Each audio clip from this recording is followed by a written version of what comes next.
everybody, we're back for yet another episode. Can you believe we are one episode away from number 10? Really?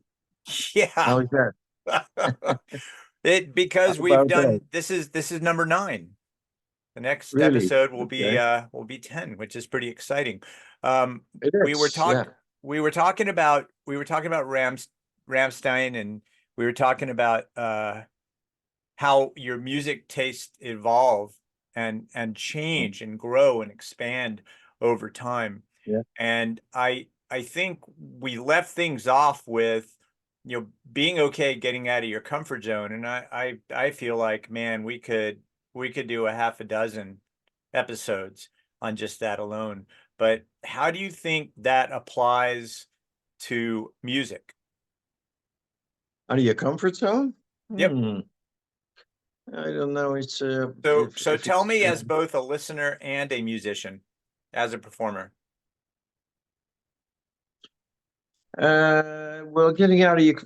I mean, it's you always have to try stuff that you don't feel comfortable with.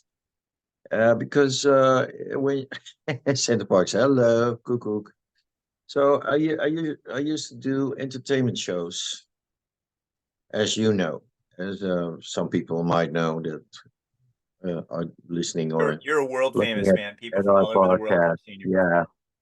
So entertainment shows, the kinds of that I was doing at Center Parks for the longest time. I did a couple of them. Like I should, from the top of my head, I did around like six different shows. And And they're all. let me interrupt real quick to let people know, when Tone tells you he did 6 shows, it sounds like it might not be a great many, but they would be performing those shows either multiple times a night or multiple times a week, and those show runs would be pretty substantially long. They weren't something that would just happen for a few weeks. No, and it's like they were 1.5 hours each show, and That's a with a lot of little cardio. break. Well, yeah, a lot of workout as well. Yeah, yeah. As you can see in some of the pictures that are in the intros and the outros, you can see that I considerably uh,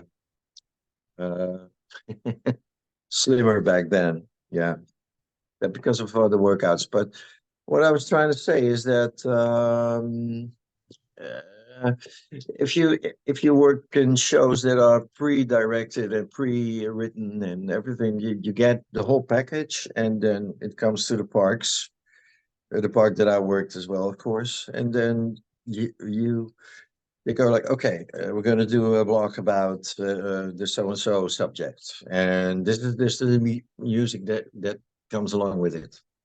And not always you go like, oh yeah, that's a great song. Sometimes you go like, oh my God, no. Do I really have to do this?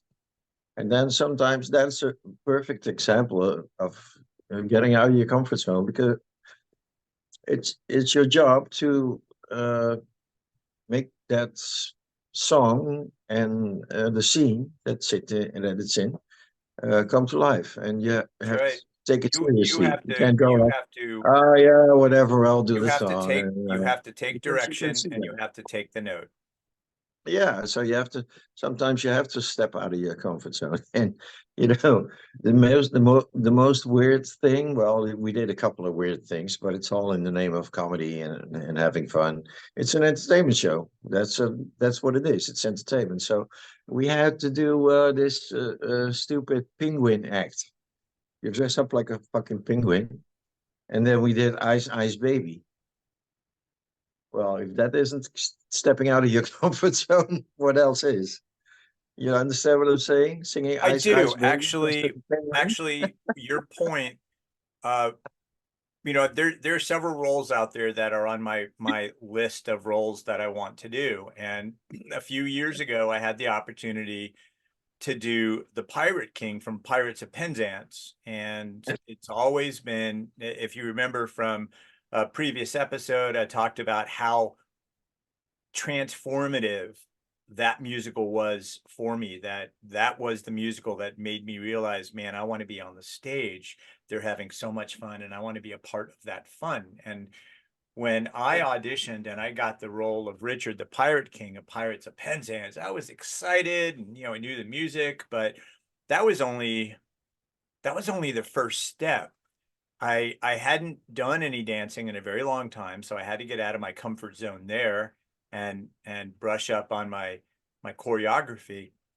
But then there Right. was another moment the director added into the middle of the show, and it was the Lime and Coconut song. And we were going out into the audience, and we're going to be interacting with the audience as we're singing this silly song. And I thought, oh my gosh, this is ridiculous. This is not going to work. This is the goofiest thing ever. Why in the world, in the middle of this Gilbert and Sullivan musical, are we going to go out and sing Lime and Coconut? And Yeah, it I know. worked. It worked. And It does work. Yeah. and the because the audience, it gave the audience members an opportunity to be silly with us. And because that happened, we all got to be silly together. And Yeah. let's be honest, when you go to the theater, when you go to see any sort of live performance, when you get to interact with the people on stage, that's magic. And going to the backstage door, for example, after a theatrical or musical production, and getting to meet the performers, get photos with them, talk to them, get their autographs, Yeah. that to me sometimes is just as incredible and energy infusing as sitting in the seat and watching the show. So Yeah. it turned out that what I needed to do was take the note and trust the director's vision, because he knew exactly what he was doing, even if the rest of us thought he had lost his damn mind. Yeah. Well, you're there for entertaining the audience. So sometimes you have to do something that you don't really believe in, or go like, yeah, I don't feel comfortable doing it. But that makes it all the more hard to do, because if you have to do something that's out of your comfort zone, you have to put in double the effort to make it believable or plausible or acceptable, or you can You add all have to the you have to yeah. trust. You have to, because if you're faking it, people see it. Absolutely see it, and then becomes awkward, because then people they don't get it. If you throw yourself into it, and people go like, "Oh my God, that's funny. That's fucking embarrassing. Jesus Christ, that's funny," and then the people believe you, and then you go for it, and they see that, and they like that. If That's if they a can if they can tell you don't like it, you're done. that's a great point, and I want to take a moment to remind everyone out there, if you're on the stage or if you're in the audience, acting is not make believe. Acting is not pretending. Acting is not creating something out of thin air. It's taking the character, taking the persona, making it your own, finding a way to put it on. It is a way of reaching into yourself and finding that person inside you, and letting that person come through. Yeah, For me as the Pirate King, that person exists somewhere deep inside me, and I got to bring him to the surface. And when you yeah, watch actors, great example. We saw Hamilton last week, and the king, who is a performer I've seen in another show, and he is amazing. Had a chance to talk to him after the show, and he had said, "Yeah, this show is about making the character your own. You're not copying what someone else did. That's not the idea. The music tells you what to do and how to do it, but everything else is your own." yeah, And yeah. watching what he did, and watching his mind work on stage as he's working through the madness that's happening Right. in his head, because he's trying to wrap his mind and brain around the idea that this colony that they created is biting the hand that feeds it and is going to go off on its own. Of course, that colony would become the United States. But watching how that takes place and getting to Mm, talk to him about it afterward, really, that sort of stuff's really rewarding. And you don't know. There have been plenty of times when I stepped out of my comfort zone on my own, and the director would go, I have no idea what the hell you're doing, so let's not do that. Or I see, I see what you're doing, but it doesn't quite work. And then there are other times right. where they'll say, what you just did, let's keep that. Yeah, right. And and Exactly. Yes. that's it. That's Yeah. all. That kind of magic happens Yeah. when we step out of our comfort zone. Right. Exactly. And It's not comfortable to be stepping out of your comfort zone, but you're not growing if you're mm, always comfortable. right. About stepping out of your comfort zone. I a couple of weeks ago, after we had a talk over the phone, and we we talked about it briefly about the Rocky Horror Picture Show. And after that conversation that I had with you, I went like, you know what? Never saw it before, so I went like, I looked it up and started watching, and it just couldn't kept my mind to it. But anyway, I'll revisit it. I will do So it. let me I was explain. kind of no. Let me get to my point. Okay. Was there anything embarrassing in doing that for you, or was it all like because I can So I'll imagine. tell you, that's a great question. Uh, for me, when I was brought to see the Rocky Horror Picture Show, we had newly moved from Texas, and I had never heard of or seen anything like this in my life. And I had left the school in Texas where I knew a bunch of people. I was in chorus, a cappella. Uh, had a lot of friends on the rodeo team, and I knew people. And in this new school, I only knew two people, and one of them had befriended me and told me about this midnight movie, and I thought, well, that's pretty amazing. There's a movie at midnight. But he took me, I went, and I was floored. And I'll tell you why, because you will never appreciate what the Rocky Horror Picture Show experience is like if you do not see it with a live cast performing in front of the screen. And that's what I saw. And I saw this, and right away I thought, I have to be a part of that. We go back the next weekend. I talk to the stage manager. He tells me what I need to bring. And the next weekend, I joined the cast, paid my dues. Okay, so keep track. First weekend in the show. Next weekend, I show up. Their Brad doesn't show up. And the stage manager looks at me and he goes, Ron, you're Brad. And I went, oh, no, no, no, I can't. I just joined the cast. I've only done exactly one show. And he goes, you're Brad or you're fired. And I went, oh no. So Oh, we wrestled some clothes together, and people basically drugged me from point A to point B. I was so terrified of not knowing what to do. I wasn't even paying attention to the part in the show where they start to undress Brad and Janet down to their underwear. None of that bothered me. None of that scared me.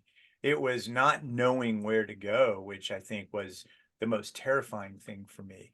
Of course, I wound up being part of a cast that opened the show at the Ultravision in Deerfield, and probably there were a few right. points of recognition that were high points for us as a cast. One was where some members of the 8th Street Playhouse came to see our show, and they jokingly said, out of our out of all the cast we've seen besides ours, you guys are probably the best. And that was a very cool thing, because the 8th Street Playhouse was recognized as the premier shadow cast in the entire Rocky Horror world. So I Right. did that, and then I had the chance to do a tour regionally. So it it was a remarkable experience, and it was also very transformative. And it happened during a crucial, critical, and very vulnerable part of my life. So you talk about getting out of your comfort zone. Sometimes the that zone of discomfort forces you into it, grabs you and pulls you in, and Right. you have to quickly adapt. You have to quickly learn. Yeah. Yeah, I know exactly the feeling because that happened to me also a couple of times. All of a sudden, you come in and they go like, "Yeah, you got to play the other part." And I go, "Excuse me, what are what are you talking about? Yep. I'm not sure if I can do that." Well, I guess you have no choice. You have to. Well, because Years, we don't have anybody else. Yeah, but do I know the exactly. lyrics? Right, Years, figure it out. years and years later, I've done Right. a bunch of Renaissance festivals in multiple countries, multiple states. Yeah. And I remember performing at one Renaissance festival, and I was part of the royal court. And if anyone ever goes to a Renaissance festival, they'll tell you there's always royalty there, and there's people who follow the royalty. Depending on the storyline, there's always intrigue. And this last weekend, one of the major players was not able to show up. And I don't know why, don't know if he was sick or something else, but they said, Ron, you're in. And they gave me a script and they laughed because they said, you're not going to be able to learn it anyway. And the same thing happened to me that happened in Rocky Horror all those years prior, where people just drugged me and moved me around, and they were laughing the entire time as they were messing with me and moving me around because I didn't know where to go. I didn't know my blocking. I didn't know the first damn thing about what was happening next in detail because I was Yeah. always this not quite supernumerary, but I was always this guy who was a part of the royal court whose job was to interact with other people, but had absolutely no business with the major players. So they're messing with me all day long. And I figured I was going to get back at them.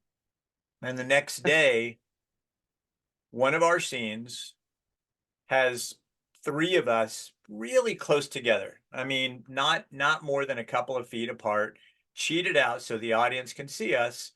And while we're talking, I reach into my side pouch and I pull out a gigantic Vidalia onion. And I'd already peeled the onion.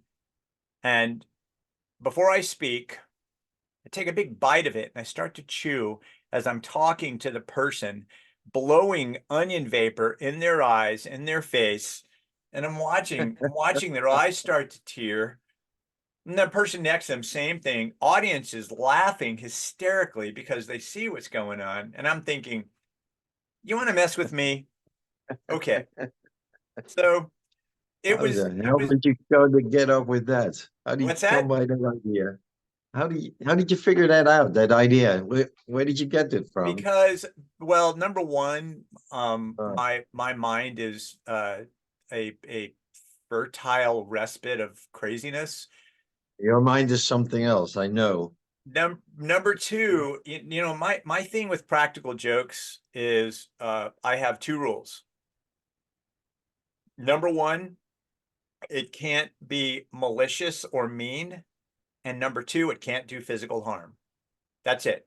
Those are my two rules. Other than that, everything is Goes. yeah, yeah. It's like, you know, it it it would have offended anybody else, but I remember the first time I saw Ivana during one of my trips over, I was wearing a towel, and when she went to give me a hug, I let the towel drop. So I was hugging her I know. completely buck ass naked. She doesn't care. It's like whatever. I mean, I think the shock value is more for everybody else that's around us. Oh my God, yeah. That was funny. Yeah. Well, there are some people that you can do that stuff with, and she's one of them, that's for sure. Yeah, yeah. Oh my God. And the other time that you were doing these spitballs on our mirrors here, right in here. Oh my. Oh my God. He was pissed off that day. She was very, I think it's the only time. Oh my God. Uh, She's standing here in the background laughing. uh, oh my Yeah, yeah. gosh. Well, there was always, uh, And all I your was, freaking business cards. Your fucking business cards are all over every day I walk down the stairs, I see your business cards. I see them hanging on the ceiling, I see them hanging on the lamp. I see-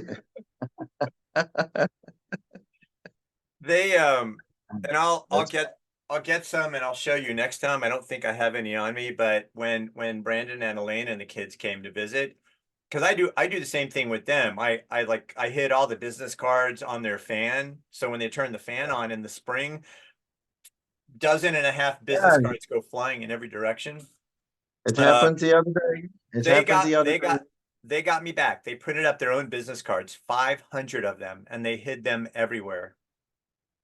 It's so funny. 500? Yeah. Really? Yeah, so That is funny. cool. Yeah.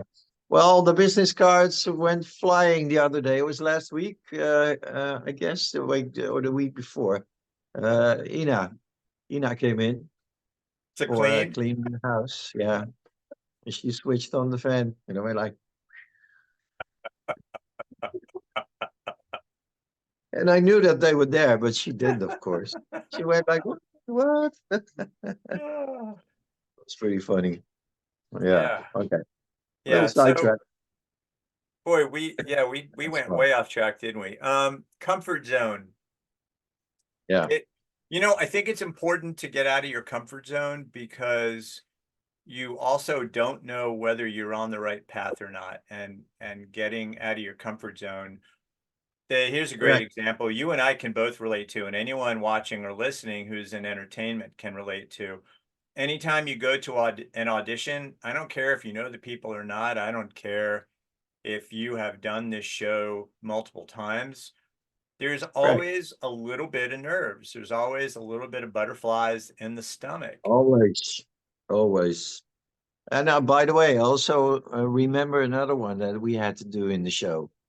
And Yvonne, she can relate. But I thought it was pretty funny, but a lot of our colleagues were not amused, not at all.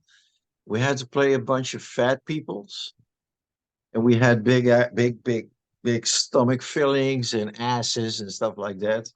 And they had these really stupid, ugly costumes. We all wore a red bowler hat, and we came up with wheelbarrows filled with food, and we did this classical piece from forget the composer, but it goes like da da da da da da da da da da da da. You remember? You hear that? You know that? Yes, yes. Anyway, there is a version on the beat. It goes like you hear these fart sounds. So we walk in with a wheelbarrow full of food with these big asses and big bellies, and we go like,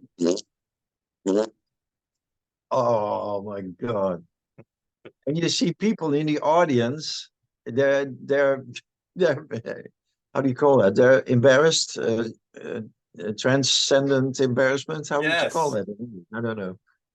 So everybody was looking and feeling embarrassed because we're shamelessly walking around. Of course, not real farts, but every right. time in the song you get your But you realize that was successful because you were both committed to the act. yeah. And But that's what made it there were a lot of outlandish. yeah, but there was a lot of colleagues that that were stepping out of your comfort zone. I can tell you. Yeah. Oh my I god. you talk about practical jokes. I was I went to someone's house and there were probably 30 of us, right? And we were there to watch a Zoom conference and listen to the keynote speakers. And everybody was encouraged to bring food. And they were catering anyway, just if you have something favorite you want. And I brought a 20 pack of Pop Rocks. Pop rocks? What is that? I'm going to bring some next time I see you, my friend. Pop rocks. You put them in your mouth and they start to pop and they make really Oh, ridiculous. right. Yeah, I Yeah. know what you So, mean. so You got it. everybody is being quiet and respectful and they're listening, they're attentive. It's almost solemn. The attitude everybody is giving, this deferential mindset. And I very quietly rip open two, not one, two packs of Pop Rocks. And I lean back to make sure the people on either side of me can't see what I'm doing. And I just empty the contents into my mouth. And I close my lips and I lean forward. And then I open my Just lips a open your little. mouth. I open my lips just a little, and all you hear is this popping, and it's so loud in this space.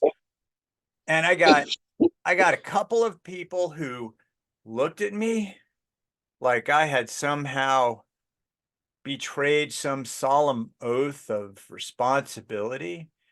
And that lasted maybe 2 seconds because several other people started laughing, and then the entire room lost their minds because here we are listening to this really important, serious keynote speech, and the adult in the room, and we're all adults, is screwing off with pop rocks, making noise so loud everybody can hear it.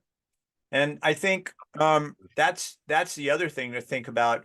Sometimes stepping out of your comfort zone is the icebreaker you need to achieve a desired result. When you go, for example, to Absolutely. a social event or Yeah, you're performing with people you never performed before, you need yeah. the Right, icebreaker so that right, you can sort of pave new paths. And right. I really do believe if you don't get out of your comfort zone, that that level of comfort will kill you. Right. That's true. If you Okay. here's a really quick example. By comparison, in the United States and in the Netherlands too, you have comfort food. There are certain foods that when you think like I think for me, boerenkool is a Dutch comfort food. You know, I Okay. think Okay. I think it is. In the U.S., meatloaf is a comfort food. Fried chicken and gravy. But here's the thing: many comfort foods are also grossly unhealthy for you. So Most of the time, yeah, of course. there's the point. If you stay in your comfort zone for too long, it's unhealthy. Yeah, right. Exactly. Yeah, that's true. Yeah, but sometimes you have to do something to break the ice and Yes, you do. be, yeah, do something that nobody expects, and that's also stepping out of your comfort zone.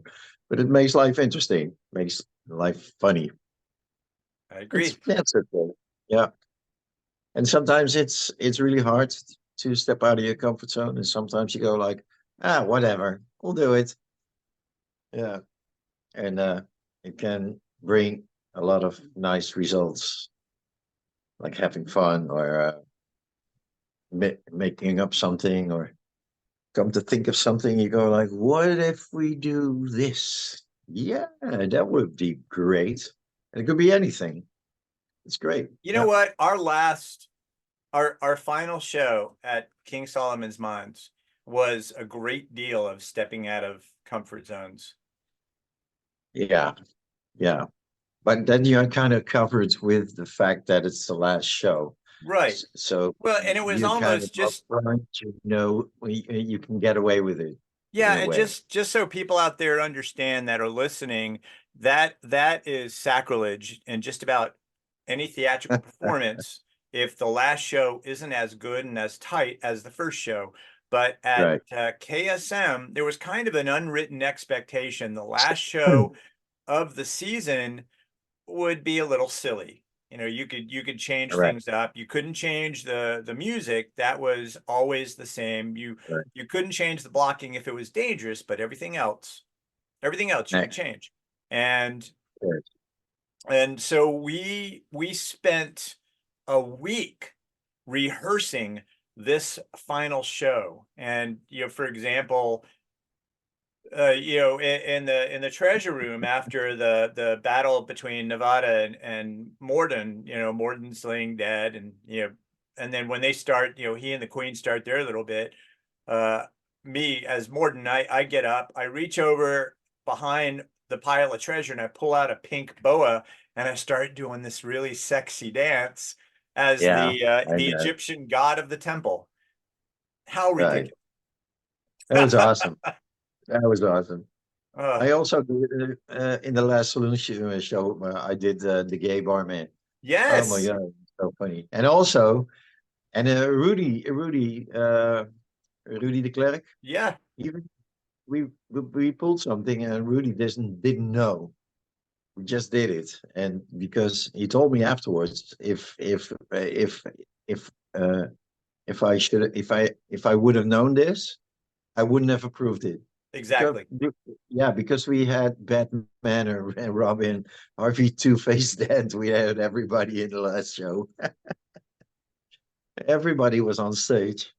Oh my God. And that's So of course that's yeah, that's Holland, that's yeah. Netherlands. Well, no, You do stuff like that. Yeah. it will happen. Universal Studios for quite a few years, almost 20 years at Halloween Horror Nights, they would do the Bill and Ted show, and they would parody everything that was popular and famous for that year.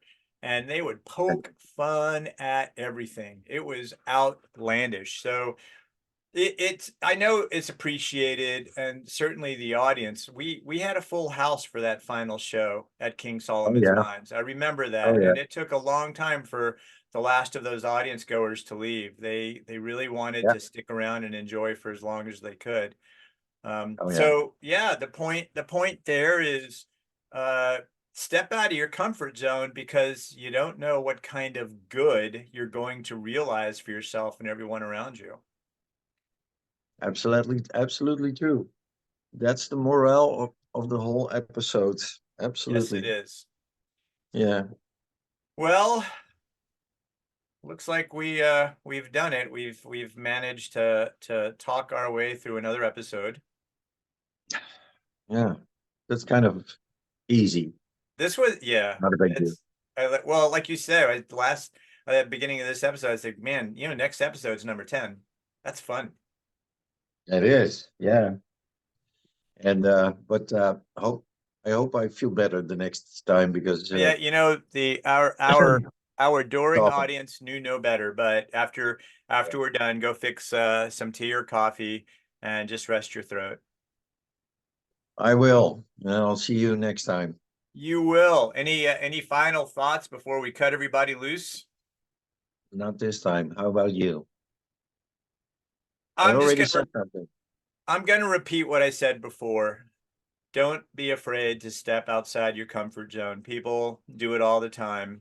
Everybody in Yeah. your life at one point or other had to make a decision that required them to step out of their comfort zone to get to the next step, the next plateau, the Right. next tier, Right. whatever it is. And Yes. whether it's something as simple as singing a new song, performing a new role, putting something out there Yes. for people to consume, Yeah. whether it's a book or music. Just step outside of your comfort zone and learn and relish the results of that, Yeah. and appreciate the Surprise fact us. that you Surprise have yourself and everybody else. exactly. You Yeah. will be surprised at how easy and brave you are Yes. to do it. As my handsome friend Tone likes to say, Like and subscribe. yeah. Share with all your friends. It's kind That's of right, corny, ladies isn't and it? gentlemen. Thanks for listening. Thanks for watching. Share us with your friends. Don't be selfish. There's plenty of us to go around. And we will see you on the next one. Yeah. Yeah. And if you don't like what you see, you can switch it off whenever you like.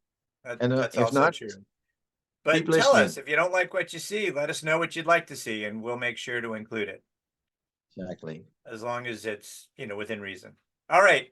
Everybody And have something a fun. wonderful, wonderful week and weekend, and we will see you soon. Till next time. Later. Later.